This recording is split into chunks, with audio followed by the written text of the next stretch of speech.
ఓం సాయిరామ్. సాయి భక్తులందరికీ నమస్కారం అండి. అందరూ ఎలా ఉన్నారు? ఆ సాయినాథుని కృపా కటాక్షాలు మనందరిపై ఉండాలని మనస్ఫూర్తిగా కోరుకుంటున్నాను. వీడియోలోకి వెళ్ళేలోగా మన ఛానల్ మీకు నచ్చినట్లయితే సబ్స్క్రైబ్ చేయండి, పక్కనే ఉన్న బెల్ ఐకాన్ని క్లిక్ చేయండి. ఓం సాయిరామ్. సమర్థ సద్గురు శ్రీ సాయినాథాయ నమః. ఈరోజు సాయి చెప్పే మాట విందాం రండి. తల్లి, బాధలు ఎవరికి లేవు, ఎవరికి ఉండవు, అందరికీ ఉంటాయి. అయితే వాటిని బయటికి చెప్పుకోకూడదు, బయటికి తరిమి వేయాలి. నలుగురికి చెప్పుకొని నవ్వుల పాలు కావటం మానేసి నవ్వుతో వాటిని సాగనంపేయండి. ఆనందంగా ఉంటారు. దారి ఎంత కఠినమైనదైనా కలిసి ఉండాలి అని నిశ్చయించుకున్నాక కడదాకా కలిసి నడవాలి. తప్పదింకా.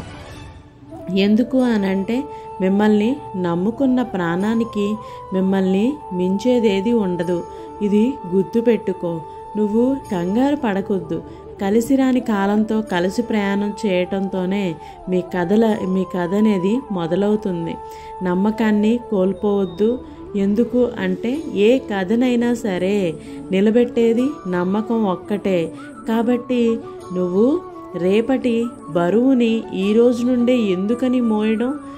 రేపటి కష్టాలని కూడా రేపటికే వదిలేయి. ముందు ఈ క్షణం సంగతి ఏమిటో, చేయాల్సిన కర్తవ్యం ఏమిటో, ఆచరించవలసిన ధర్మం ఏమిటో అది చూడు. రేపు ఏమవుతుందో అనే భయం మాని ఈరోజు యొక్క ఆచరణలను పూర్తి చేస్తే రేపటి గురించి చింతించవలసిన పనే ఉండదు. అర్థమైందనుకుంటా కదా తల్లి. మీ యొక్క స్థాయిని అంచనా వేసేవారి యొక్క స్థాయి ఎప్పుడూ కూడా మీ కిందేనని మర్చిపోవద్దు. వారి చిత్కారాలకు కుంగిపోవద్దు. వారికి సమాధానం చెప్పాలి, వారికి బుద్ధి కూడా చెప్పాలి అనే ఆలోచనే ఒక పిచ్చి ఆలోచన. ఎందుకు అనంటే వారికి బుద్ధి అనేదే ఉండదు. ఇక మీరు వారికేం బుద్ధి చెప్పగలరు? మూర్ఖులతో వాదించటం కూడా మూర్ఖత్వమే అవుతుంది. గుర్తుంచుకో బిడ్డ. కష్టం రాగానే కథ ముగిసింది అనుకుంటే ఎలా? అసలు మీ కర్తవ్యాన్ని గుర్తు చేసేవి కష్టాలు. మీ స్థిరత్వానికి అడ్డు తగిలేవి కూడా కన్నీళ్ళు. మీ కన్నీళ్ళన్నీ పక్కన పెట్టి మీ కర్తవ్యం వైపుకు అడుగులు వేయకుంటే మీ ప్రయత్నానికి అలాగే మీ పట్టుదలకి కూడా అర్థమే ఉండదు. గుర్తుంచుకో తల్లి. గతాన్ని ఇంకా జ్ఞాపకాలని దూరం పెట్టినంతకాలం కూడా కన్నీటికి దగ్గరవుతూనే ఉంటారు. ఇది అర్థమైతే ఆనందంగా ఉండగలుగుతావు. ధైర్యాన్ని కోల్పోయిన క్షణాలకు చెప్పండి విజయం మరెంత దూరంలోనో లేదు అని. ఇంత కష్టపడ్డారు, ఇప్పుడు ఇలా విశ్వాసంపై స్పృహ కోల్పోతే ఎలా? సమయం ఎప్పుడూ కూడా ఒకేలా ఉండదు. ఇదొకటి మాత్రం గుర్తుపెట్టుకో. సర్దుకుపోతూ సమరాన్ని సాగిస్తూనే ఉండాలి. ధైర్యంగా ఉండు తల్లి.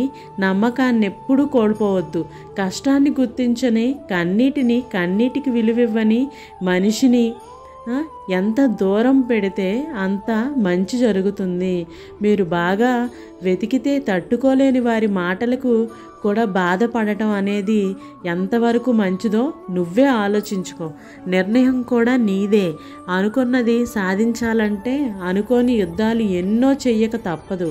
అందుకే అలసిపోయాను అని అంటే కోల్పోయేది ప్రాణమే.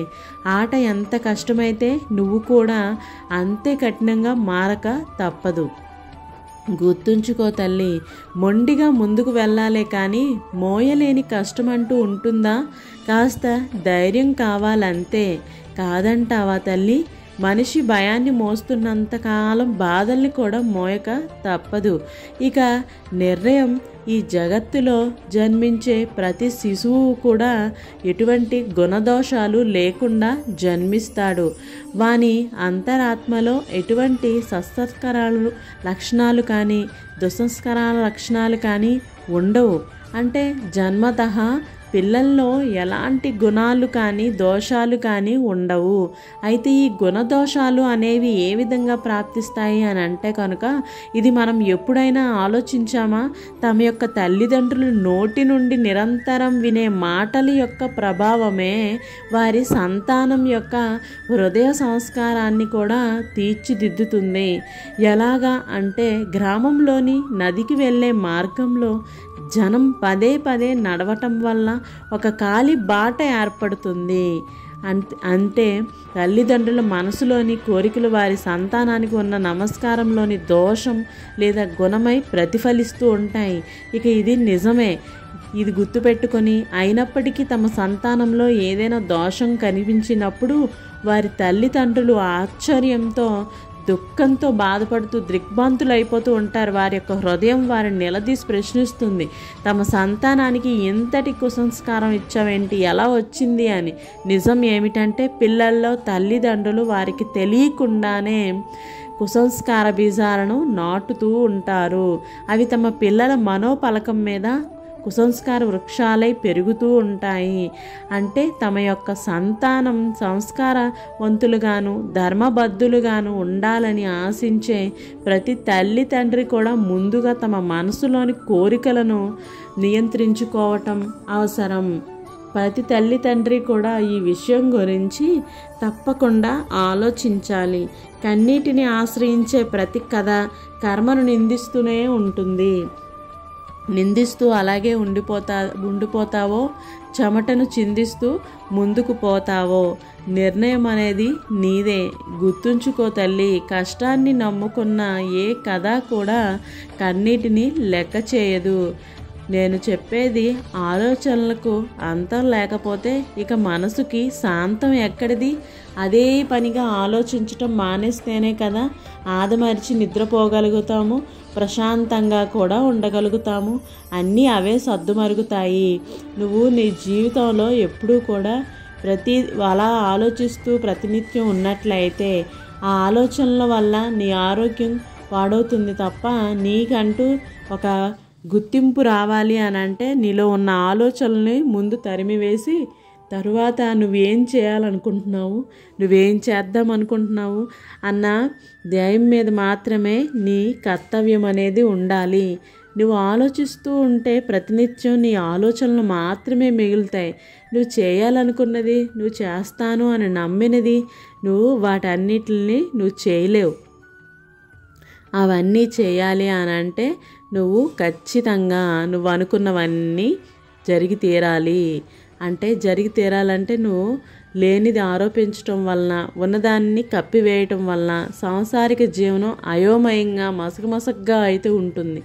ఇలాంటి వారిని దాటటానికి గురువు యొక్క మాటలే దీపపు వెలుగుల్లాంటివి. ప్రతి నిత్యం ఆ సాయినాథుని చెప్పే ప్రతి మాట సాయి వెలుగులు వింటూ ఉంటే మీ జీవితంలో ఖచ్చితంగా మార్పు అనేది వస్తుంది. సాయినాథుని మనస్ఫూర్తిగా స్మరించి చూడు. ఆ మరుక్షణమే నీకంటూ ఒక మంచి మార్గాన్ని చూపించే దయాగుణం కలవాడు ఆ సాయినాథుడు. ఓం శ్రీ సాయినాథాయ నమః. నువ్వు ఎప్పుడైతే నువ్వు మంచి మార్గంలో నడవాలని అనుకుంటున్నావో అప్పుడు ఖచ్చితంగా మీ బంధాలు అవసరార్థంగా ముడిపడిపోయి ఆ బంధాల అవసరాలు తీరగానే తెగిపోతూ ఉంటాయి. అలా అవ్వకూడదు అని అంటే ఖచ్చితంగా ఏ బంధానికైనా సరే ప్రేమతో ముడిపడి ఉండాలి. ఈ విషయాన్ని నువ్వు అర్థం చేసుకుని ఉండి ఈరోజు నీకు ఈ పరిస్థితి వచ్చేది కూడా కాదు.